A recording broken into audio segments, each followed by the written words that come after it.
Welcome, everybody. We have two bills on the agenda, and for the record, we do have a quorum.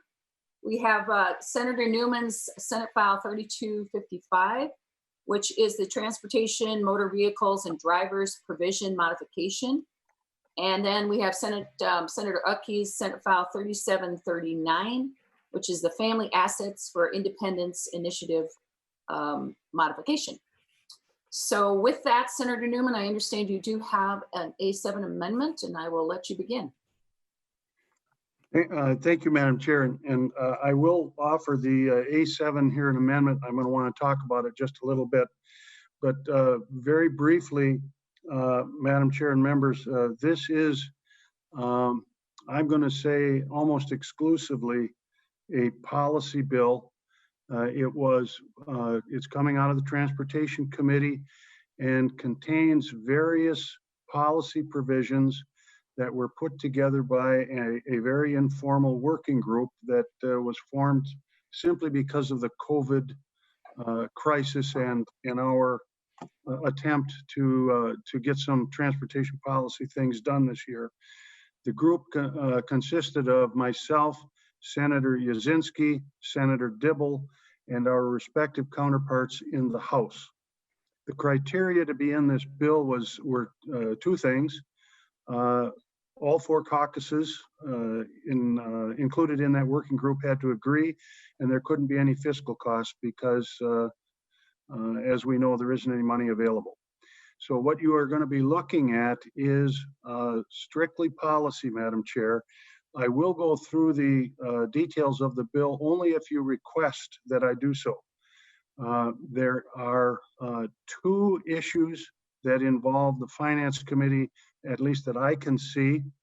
One of them would be sections 12 and 13. That is a Senator Draheim provision and involves a mental health identifier at the option of an individual to have information placed on his driver's license that will allow law enforcement, when they stop a driver, to know if they are dealing with someone with a medical condition, a mental health condition, maybe Down syndrome, that type of thing.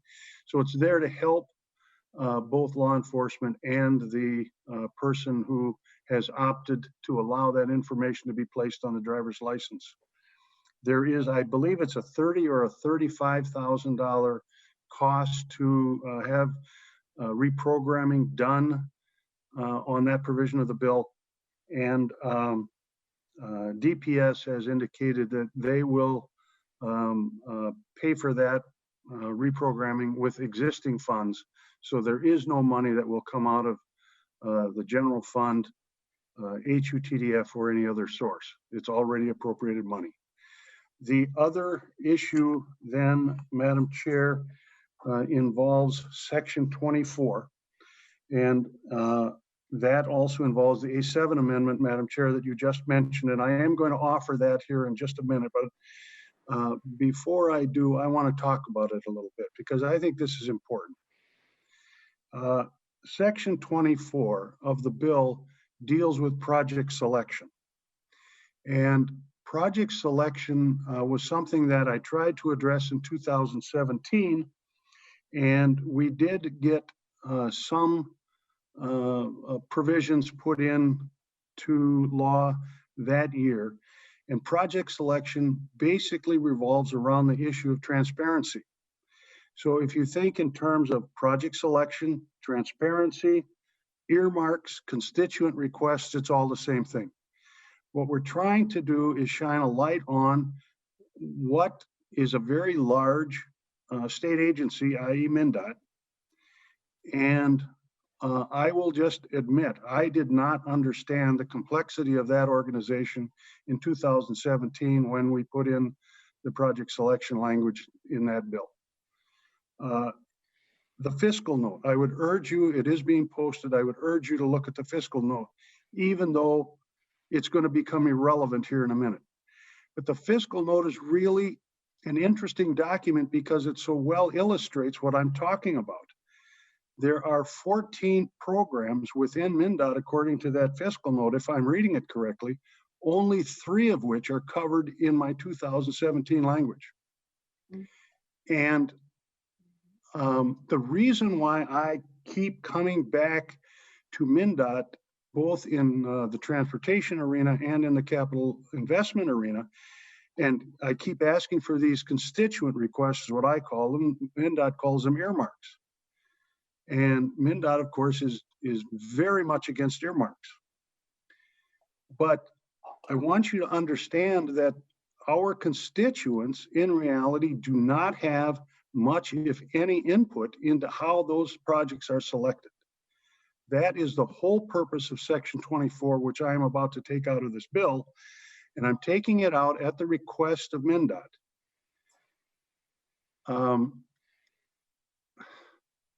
MnDOT and I, and specifically the commissioner and I, have agreed, we have talked, and we've agreed that I will take this out, but we've also agreed that we are going to address this issue of project selection and earmarks and constituents' requests this summer, once we're out of session.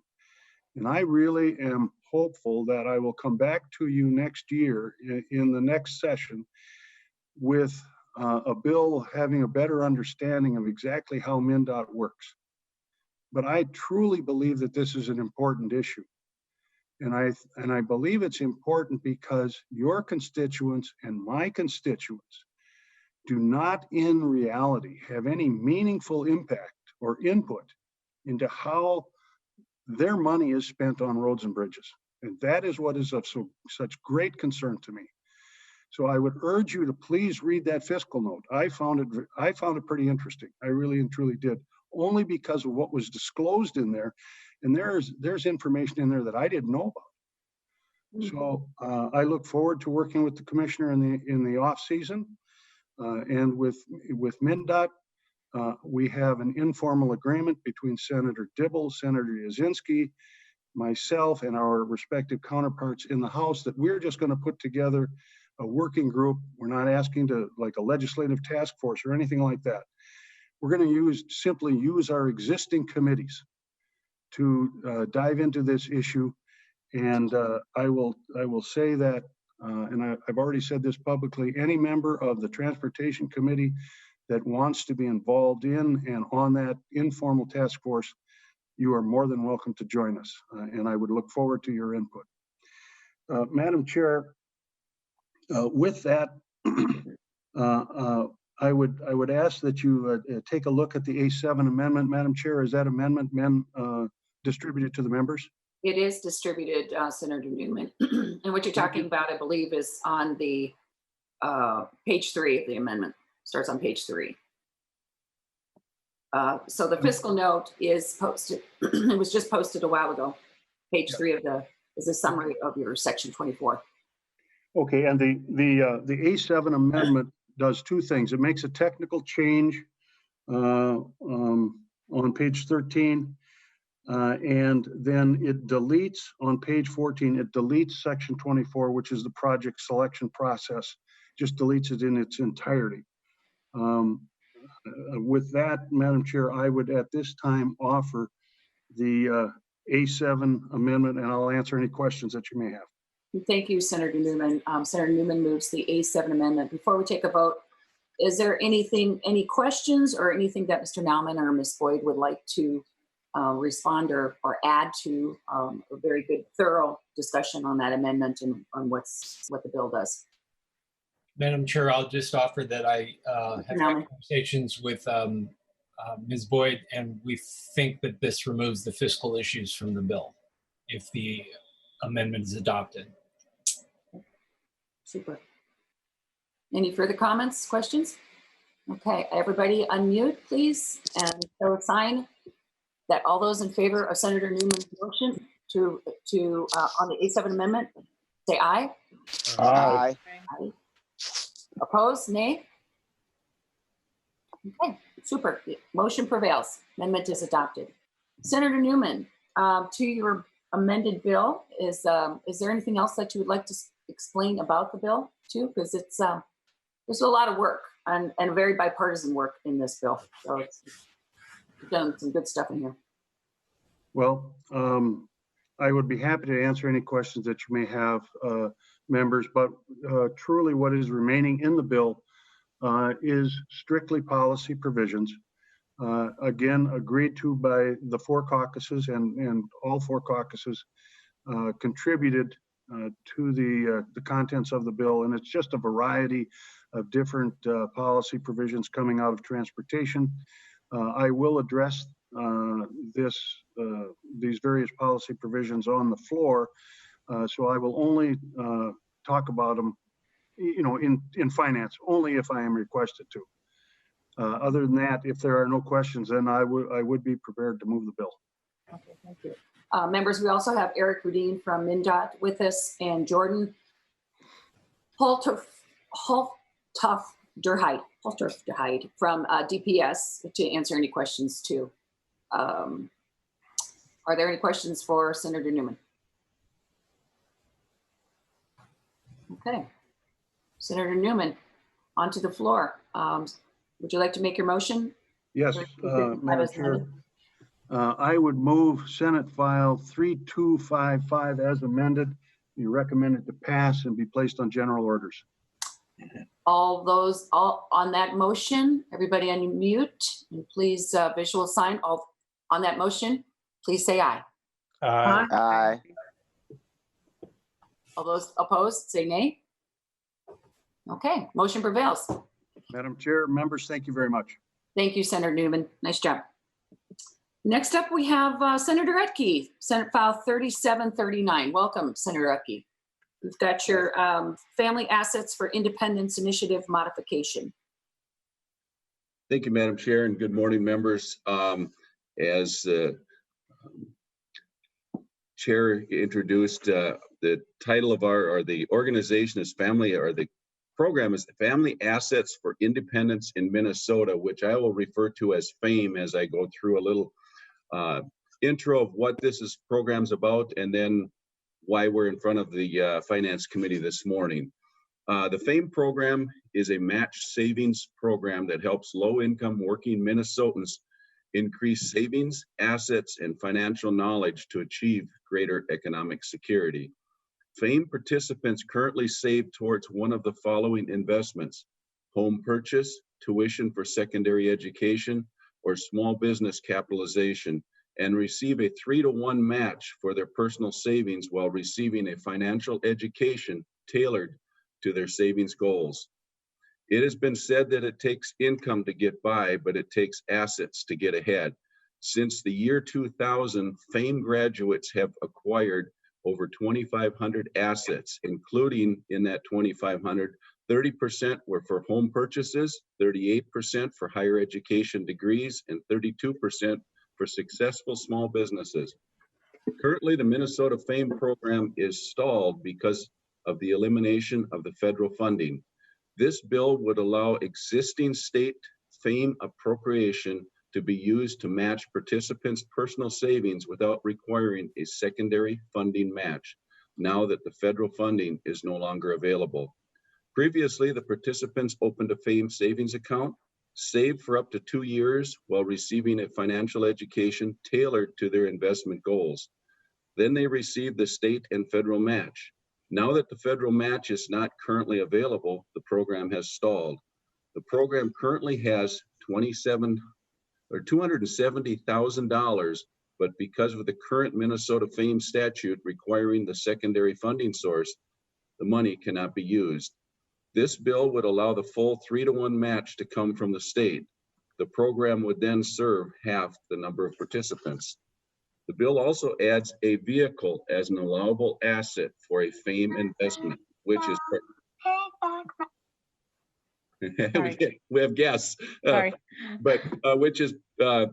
bill also adds a vehicle as an allowable asset for a FAME investment, which is particularly important in my area and all across greater Minnesota, where a vehicle is critical for driving to work, medical appointments, or just to take care of your family. This bill will make sure that this asset building opportunity continues to be available to low-income working Minnesotans who are motivated and ready to save for a more prosperous future. Should the federal funding return to this program the state share will revert to the 50% as it currently is. The last two items concerning FAME, there are currently 23 nonprofit agencies around the state that work with the participants. And you may ask, what if a participant loses their employment or just quits the program? Do they get their match money? No, they will just get to withdraw their own money, but not the match money from the state. There is no fiscal note. There is no additional cost. This bill will allow the program to continue using the currently appropriated state dollars to fund the program until it reaches its limit of $270,000. Members, 2 handouts were emailed to you, a FAME graduate story, and then the Family Assets for Independence in Minnesota flyer. And finally, this bill passed out of the Human Services Reform, Finance, and Policy Committee. It is before you today because of the request related to the single source appropriation. With that, Madam Chair, I'll take any questions if there is any. Thank you, Senator Utke. Before we have questions, I think I'll turn to either Mr. Nauman or Mr. Ulbrich on the fiscal implications, just to run through that. Who would like to have that one? Madam Chair, I don't have much to offer here. I don't know if Mr. Ulbrich does. Mr. Ulbrich?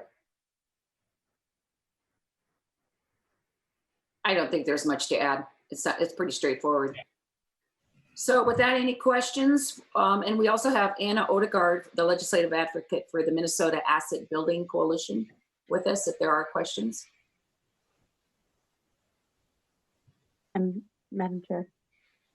Yes, Senator Benson. Well, first of all, thank you, Senator Utke, for bringing up this sort of reordering of FAME. Was one of the first bills I carried as a freshman, and what made me so enthusiastic about it, I met a young man who's not yet 12 years old, who with his mom, they had worked on their family budget, and he had a budget for his own allowance. He actually had a journal where he wrote down his planned saving, his expenses, and was really impressed that the program had gotten that deep into the life of this child with minimal government intervention. And so I approve, support, and Madam Chair, when the time is right, I can move Senate File 3739. Thank you, Senator Benson. I think I appreciate that. Senator Marty does have a question. Yeah, Madam Chair, Senator Utke, just was curious how many people will be able to be covered with the loss of when we're using the state funds for all of it instead of the federal. Do you have any idea? Senator Madam Chair and Senator Marty, I was just quickly looking through in the bill. It does talk about the maximum lifetime limit, and which now we have changed. So it looks like 6,000 is the maximum limit that an individual could draw. So 6,000 into the 270,000 would be the number of individuals it could serve. And of course, because the state is funding the whole project, we cut that number in half, but it still will serve quite a number of people. And we'll see where this program goes. If the feds come back to participate again, and hopefully they do, then we can expand it further. Senator Marty. Yeah, Madam Chair, thanks. Yeah, this during the Poverty Commission and about 10, 12 years ago, this was a popular thing and does wonderful. I really appreciate the fact it does the financial literacy and all the other things along with it.